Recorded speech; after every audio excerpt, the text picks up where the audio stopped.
Tahukah Dunsana, 3 penyanyi wanita Minang terpopuler 2025? Yang pertama, Kintani. Penyanyi cantik kelahiran Payakumbuh 18 Januari 1997 ini dikenal dengan nama panggilan Tatan. Kintani memulai karirnya pada tahun 2016 dan sejak saat itu berhasil menarik perhatian dengan berbagai lagu hit seperti Gamang di Eso, Mimpi Hati, Cinta Pasukuan, dan lainnya. Yang kedua, Rayola. Lagu Rantau dan Pajauh dinyanyikan oleh Rayola menjadi hit besar di YouTube dengan lebih dari 90 juta penonton. Lagu-lagunya yang penuh emosi seperti Tadayo Garuang Sayang berhasil menarik perhatian banyak penggemar musik Minang. Yang ketiga, Fauzana.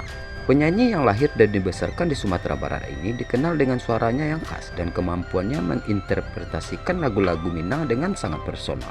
Lagu Ciinan Bana mendapat 100 juta viewer di YouTube dan menjadikan sebagai salah satu penyanyi termahal dan paling dihormati dalam industri musik Minang.